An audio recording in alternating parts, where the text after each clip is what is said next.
It's so difficult to know what to bring when teaching English abroad, whether you're an overpacker or an underpacker.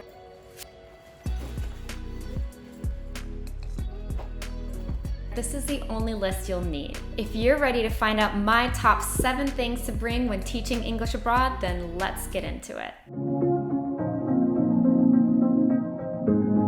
I'm Jamie from ESL Teacher 365. I've taught in 6 different countries in the past 10 years, and I love helping people do the same. Whether you want to teach abroad for a few months or 365 days, I can help you make a plan and build your confidence. To learn all my Teach Abroad secrets, make sure to subscribe and ring the bell so you don't miss any of my videos. The first thing to bring when teaching English abroad is books in English. I like to bring different books that have to do with holidays, or maybe if I'm teaching a specific unit for science, something that connects well to that unit or some of my lessons. Books in English can be extremely difficult to find or very, very expensive abroad. So I always suggest getting a few that you know you're going to use and bringing them with you. You also need to consider how you're going to use the books. Are you going to be the one reading them to your class? Then you might want to get one of those really big books so that all of your students can easily see.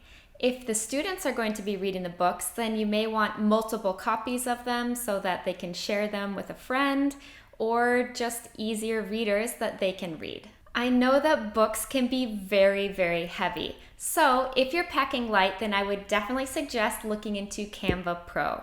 Canva Pro is an amazing tool for the classroom.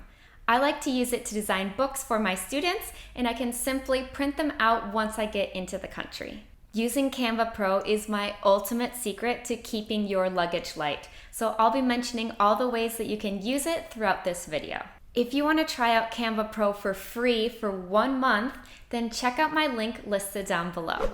The second thing you can bring when teaching English abroad is props and puppets. Props and puppets, or stuffed animals in this case, are great for teaching kids, but I have used my platypus to teach adults as well. They are great for storytelling and also behavior management. So Patrick, the platypus, goes around and sits on a child's desk who is either working really hard, or maybe they're being a good friend, or maybe they're listening well. So you can definitely use them to reward good behavior. If you're traveling light, then you can totally use Canva Pro to print out symbols. So they have something called Elements, and it's basically clip art.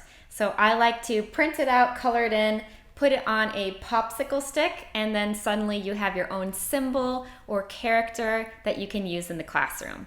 Of course, these are great for the physical classroom, but they're also perfect for teaching online. So I do use my little pirate Redbeard here when I teach my pirate class on OutSchool. The third thing to bring when teaching English abroad is country or state themed items. These are items that could be related to sports teams, local landmarks, wildlife, and more. I like to tell my students about Bucky Badger.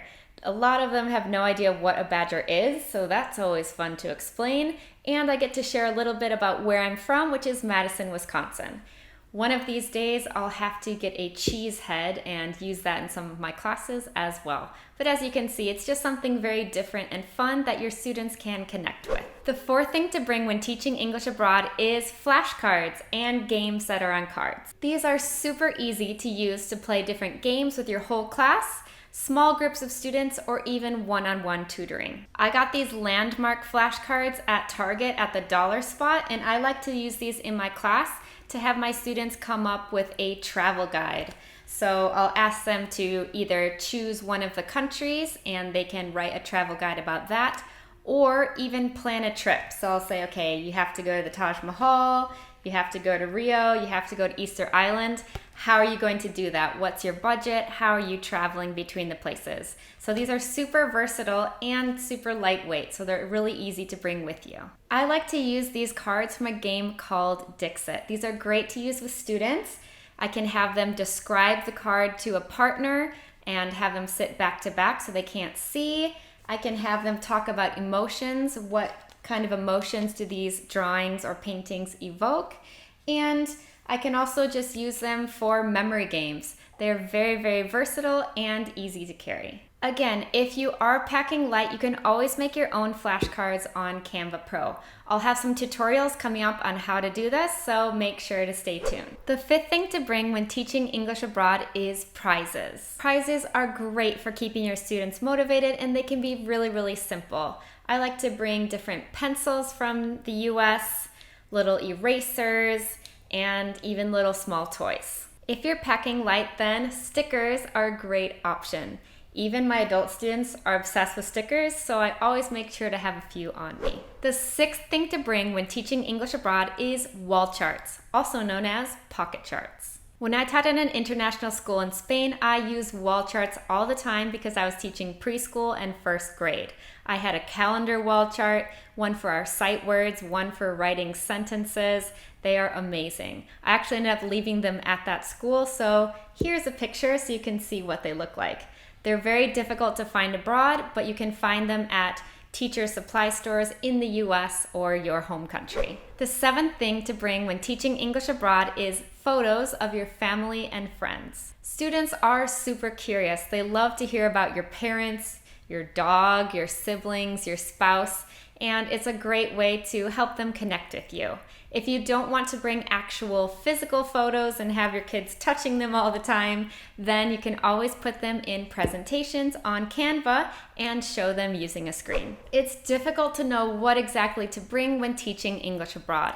I hope this list helps keep your luggage light, but packed full of useful things for your classroom. What are your teaching essentials? Leave a comment down below. If you haven't already, make sure to download my free Teach Abroad Quick Start Guide, which looks like this and is linked down below. I have so many Teach Abroad secrets to share with you, so make sure you're following my blog and my Instagram at ESLTeacher365. Thanks for watching, and I'll see you in my next video. Happy teaching, and remember, the world is yours to teach and explore.